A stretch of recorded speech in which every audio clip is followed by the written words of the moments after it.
My coworkers think Jenna transferred because of family stuff. I'm the family stuff.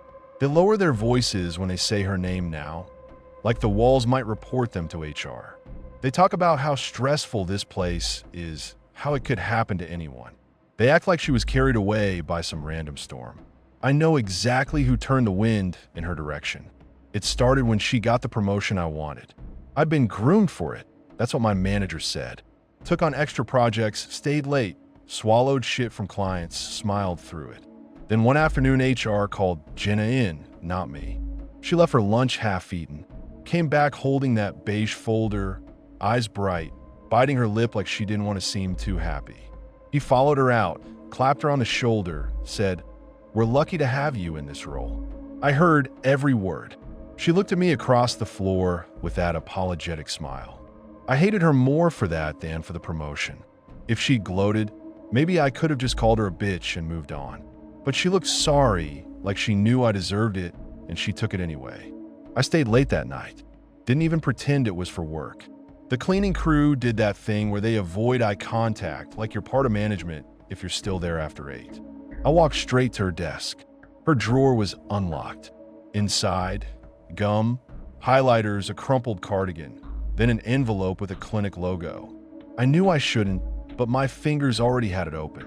Doctor notes: generalized anxiety disorder, panic episodes, medication instructions.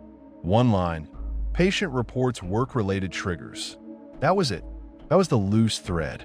I photocopied one of the notes in the empty copy room.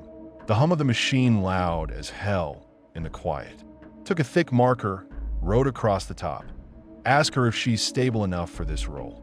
I didn't even practice the wording. The sentence just landed. I printed 5 copies and slid them into random desks before I left.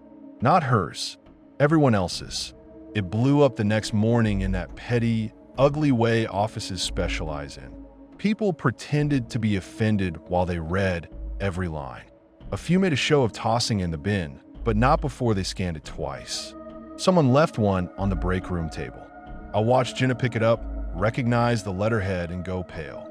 She folded it carefully, too carefully, like it might explode, and stuffed it into her pocket.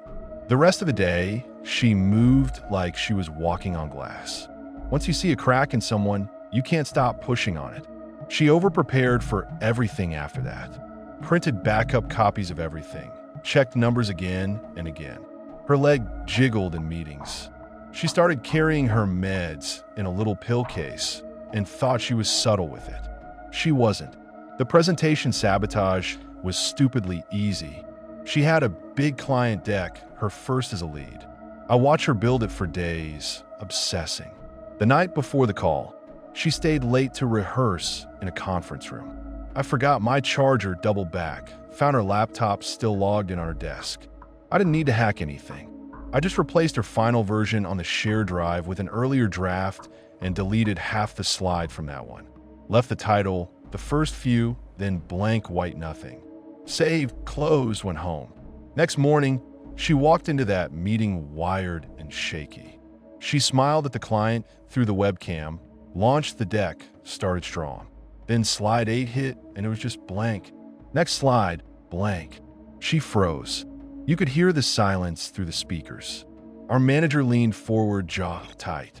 She stammered something about a technical issue, tried to talk through what was supposed to be there. It didn't matter. They'd already written her off. After the call, he asked if she'd tested it. She said she had. He looked at me over her head and I shrugged like, weird. She stayed after everyone left, redoing the whole thing from scratch. I heard her in the bathroom later, one stall over, biting down on her own sobs so they wouldn't echo, whispering "get it together" to herself. I washed my hands, listened, and felt this sick calm slide over me, like everything was finally balancing out. Then I escalated. She'd sent a venting email from her work account to a friend in another department. Rookie move. She wrote, "I feel like I'm drowning. I don't think I can handle this. I keep screwing up. I wish they'd given it to someone else." I didn't even have to alter it. I forwarded it to our manager from a new Gmail account I made in 3 minutes. Concerned coworker. The subject line, "Not sure what to do with this." I added one sentence. I'm worried this might affect the team. He called her into a glass conference room with the blinds up, which is its own kind of cruelty. Everyone could see her, no one could hear. She sat hunched, nodding over and over. When she walked out, she didn't look at anyone, not even me. It was like something in her had folded permanently inward. After that, she lived at the office. Came in early, left last. Red eyes, unwashed hair, hands that shook when she held her coffee. She checked her inbox compulsively, sat on drafts for 10 minutes before hitting send, terrified of saying the wrong thing. People stopped giving her anything risky. They CC'd our manager on everything with her name in it. Nobody said she was done, but we could all feel it. The night she crashed her car, I was still awake, scrolling through work emails in bed.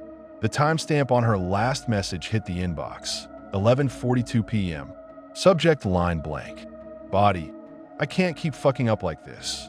Just that. No sorry, no explanation. Sent to the shared team address, like she wanted us all to see it. My thumb hovered over the screen. For a second, I actually waited like maybe someone else would read it first, say something, call her. Then the old reflex kicked in. I opened the admin panel and deleted it from the shared inbox before IT's nightly backup. One click, message vanished like it never existed. No trace, no cry for help, no evidence. Next morning, we got the HR email. Jenna was involved in a car accident last night. She'll be on medical leave for the foreseeable future. Please keep her in your thoughts. No details. People filled in the blanks with whatever made them feel least responsible. She must have been tired. The roads were slick. This job is brutal, man. Nobody said, maybe we broke her. Definitely nobody said, maybe one of us nudged. She never came back. Officially, she transferred to another branch closer to her family a few weeks later. That's the line they gave us to repeat. No mention of the guardrail. No mention of the late nights. No mention of the email that isn't there anymore. The work she left behind had to go somewhere. I took most of it. I knew her accounts, her files, her systems. I made sure I was the obvious choice. I worked clean, said the right things, kept my tone respectful when I mentioned her name. Now I lead her team. Her photo still hangs in the hallway. I walk past it, straighten the frame, and keep my mouth shut.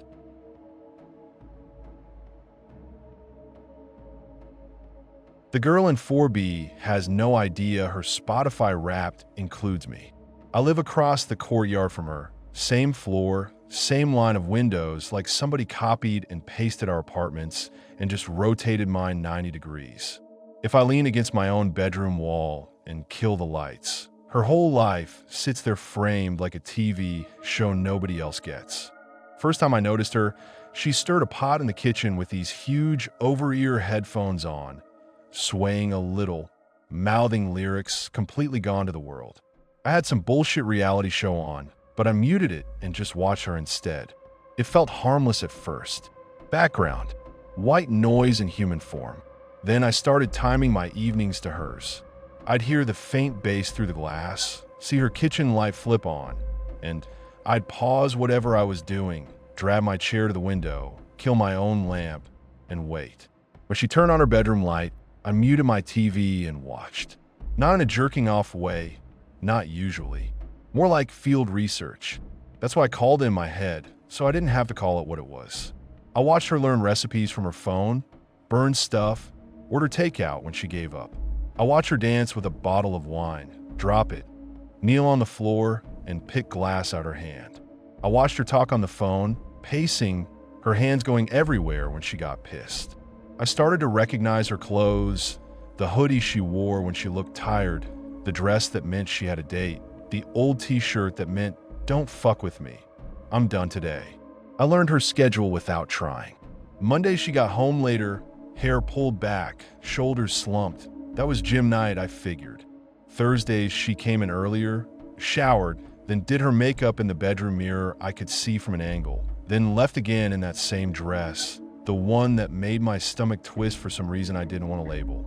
Friday nights were chaotic, different coats coming off, different shoes, sometimes different men stumbling through the frame, sometimes nobody at all, and she just curled up with her laptop and some sad show, ugly crying into a blanket.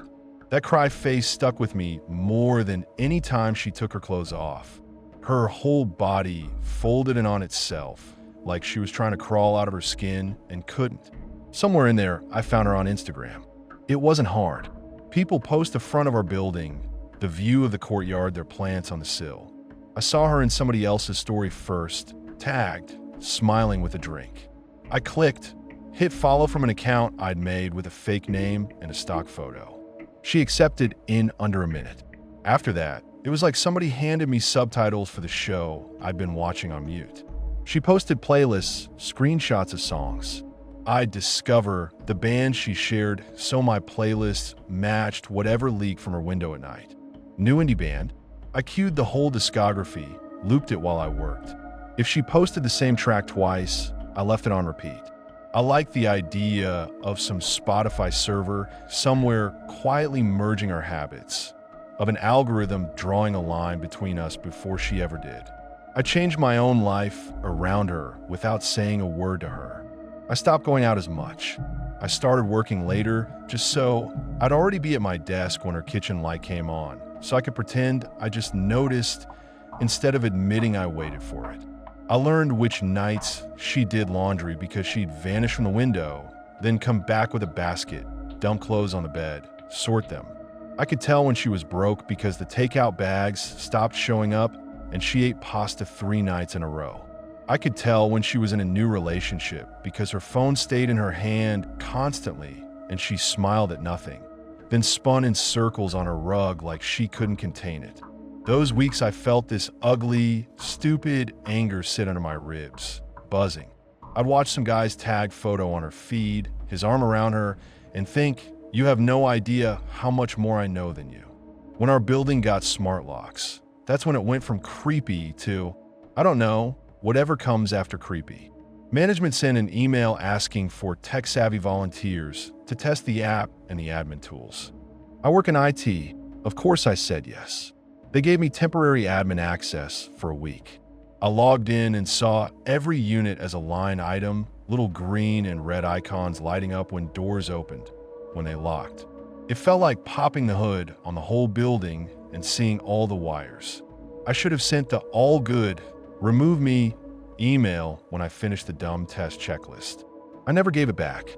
With the app on my phone, I could see every time her door opened, every time it didn't close all the way. It pinged when she got home late, when she left early, when she took the trash out and forgot to lock it behind her. Sometimes I'd stand in my own doorway and look down the hall, see her door sitting there with the latch not fully engaged, one hard shove away from swinging open. I never did it, but I thought about it, just to prove I could. I'd argue with myself in the dark hallway like a crazy person. You're not that guy, cut the shit, then you already are that guy, you just haven't stepped over the line yet. I always went back inside, always told myself watching was fine, entering wasn't. Like there was some moral high ground in being a cowardly little ghost instead of a full-on intruder. The scariest night wasn't when she undressed. It was when some drunk guy followed her to the lobby. I only noticed because the app pinged front door held open at nearly 2 in the morning. I tapped the alert and saw her on the camera feed, weaving a little as she dug through her bag, the blue dress on, makeup smeared at the corners. Behind her, this guy, mid-30s maybe, red in the face, talking at her. I couldn't hear them from the feed, but I could read her body. Shoulders up, keys clutched, head turned away. I recognized that I'm smiling so you don't get mad posture. Seen it 100 times in bars. I had the control right there on my screen. Unlock, buzz, override. I could have buzzed her in instantly. One tap and the door would pop so she could slip inside, lock the glass between her and him. Instead, I waited.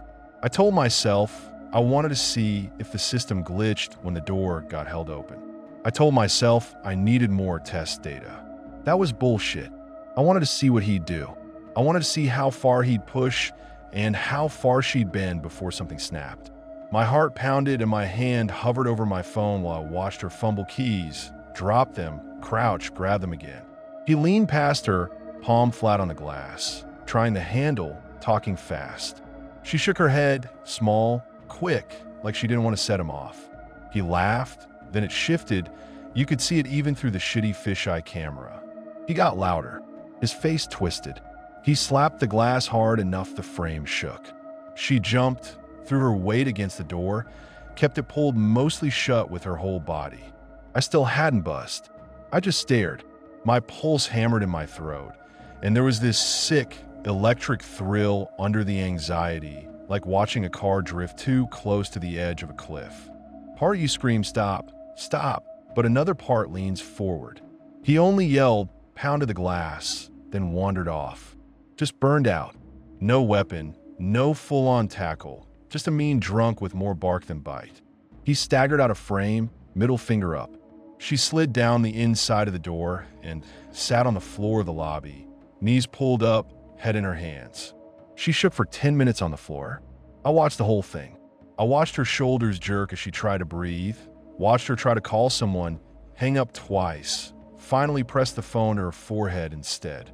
I sat on my couch, phone warm in my hand, screen still on that unlock button I never used. My TV glowed silent in the background, some sitcom laugh track flashing across faces I didn't care about. I couldn't make myself look away from her. Later, when she finally dragged herself up and took the elevator, I stared at my own reflection in the dark window. Just a guy in a hoodie, room a mess, eyes too bright. I told myself I didn't actually hurt her. I told myself if the guy had really tried to force the door, really tried to get in, I would have intervened. I've replayed that feed a dozen times. I still don't know if that's true.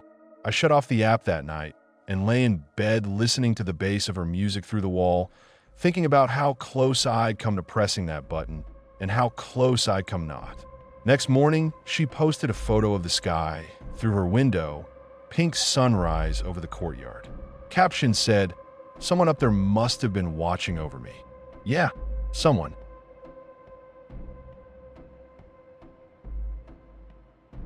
There's a missing person flyer I can't throw away because it's basically a trophy.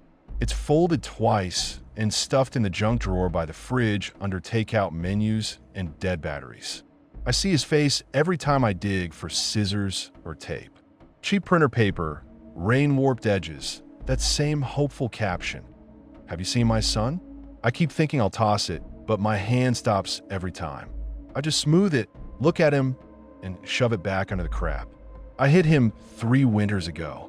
Black ice, empty road, 2 a.m., that shitty stretch behind the industrial park. I'd done that drive 100 times after late shifts, always half dead and wired on gas station coffee. That night, I had a low buzz going, just enough to feel warm and stupid.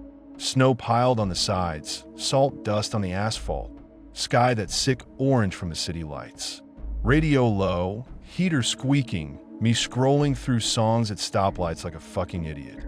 He stepped out from behind a parked truck, both hands up like he expected me to stop on a dime. Like I was waiting for him. 1 second the road was empty, next second there was a guy in a dark jacket in my high beams, eyes huge, breath fogging. I remember his mouth moving, but I never heard a sound. I remember thinking, why is there a person here? Like that was the unbelievable part. I felt the thud through the steering wheel, and then the car fishtailed. It wasn't even cinematic, just a heavy bump, and the world slid sideways. My coffee flew, my head smacked the headrest. I didn't even brake right away, just fought the skid and screamed fuck, fuck, fuck, until the car straightened. The back end swung toward the ditch. I jerked it too hard the other way, tires grabbed, and then I was just moving forward again. Like nothing had happened. There was this dead moment after where I thought, maybe I grazed him. Maybe he jumped back. The brain does that. Puts a little cushion between you and reality. I could have floored it and gone home and told myself that forever. But my mirror caught something on the shoulder. A shape. I reversed with my hazards off. Hands slippery on the wheel, heart pounding so loud it felt like it shook the seat. The headlights caught him on the shoulder, curled but breathing. His leg bent wrong.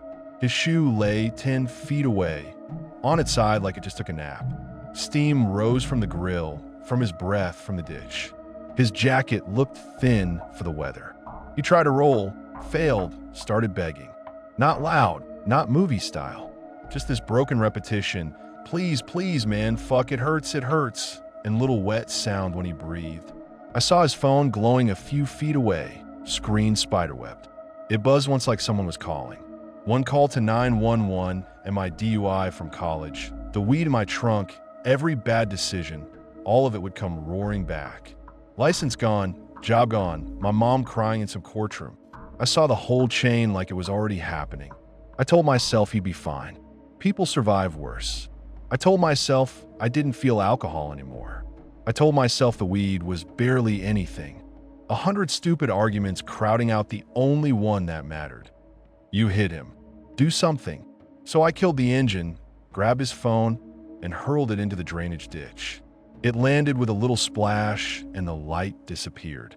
My hand shook so bad I almost dropped my keys. He reached toward where the phone had been and groaned like I'd ripped something out of him. I dragged him farther from the road so no one would see from a distance. His jacket bunched under my fingers, his breath wheezed hot on my wrist. I kept slipping on the ice and swearing at him, like this was his fault for being heavy. He clawed at the gravel, trying to help or maybe trying to get away from me. I couldn't tell. He kept asking, "You're coming back, right?" Voice thin like a kid. I said yes. Elite. He grabbed my sleeve with one hand, and I peeled his fingers off one by one. They were cold, but still strong. His blood soaked through my gloves and turned crunchy in the cold air. I remember the sound of my own breathing more than anything he said. That and the wind. Just the wind over the empty lot and the ticking of my cooling engine. No other cars. No weaknesses. Just me and this broken stranger and the decision I'd already made. I walked back to the car and forced myself not to look over my shoulder. If I looked, I'd go back. If I went back, I'd call. If I call, my life would crack open and everybody would see what kind of person I actually was. So I stared straight ahead, started the engine, and drove. I drove home on side streets, left the car in the garage, washed my hands until the water ran clear. I scrubbed so hard the skin went raw and pink and the backs of my hands started to sting. I changed my clothes and stuffed the old ones in a trash bag and then another trash bag and walked them out to the apartment dumpster in just my socks, breath puffing, fingers numb. Every sound, distant siren, door slam, a dog barking, made me flinch. I didn't sleep. I lay there and watched the window darken and then lighten. I kept checking my phone for news, for some alert, for sirens outside that never came. Part of me waited for a knock on the door. Part of me was pissed there wasn't one. Like if they didn't catch me, maybe it wasn't as bad as it felt. Morning hit like a hangover, even though I never got fully drunk. I went to work, because what else do you do? I drove past the turnoff to that road and kept my eyes hard left like if I didn't look, that whole place didn't exist. At lunch, people talked about the weather and gas prices. I tried to laugh in the right places. My hand still shook when I held my coffee. The news didn't mention anything. No body found, no accident on County 9. I checked all day. Nothing. So that night, I drove back. I told myself I needed to know if he was okay, like I gave a shit about him, and not just the cops. The road looked the same. Same snow piles, same trucks behind the fence. But there were fresh tire tracks on the shoulder that weren't mine and a smear in the snow that led to the ditch. The drag marks I'd made were half covered by new powder. There was no tape, no flares, no cops. Just a darker patch on the ice where he'd bled, half frozen over, tire marks crossing it. I parked a little way down, walked back, and stood there with my hands in my pockets. My breath ghosted in front of me. I don't know how long I stared. Long enough for my toes to go numb. Long enough to decide that if no one had put up cones, maybe he got up and walked away. That's the lie I settled on. The flyer showed up a few days later, on the sliding door at the gas station by my place, on the bulletin board at work, on every damn pole near that industrial park. Same face, same jacket. I recognized the scar on his chin from when he'd looked up at me from ground. It punched the air out of me. For a second, I thought someone had planted it just for me, like a message. I took one from the bulletin board when no one was looking, folded it, and slipped it into my back pocket like it was nothing. That was the one that ended up in my drawer. I told myself I kept it because I felt guilty, because I wanted to remember what I did. Truth is, the guilt faded and the paper stayed. The longer I kept my mouth shut, the more that flyer turned into something else. Proof that I'd done this terrible thing and gotten away with it.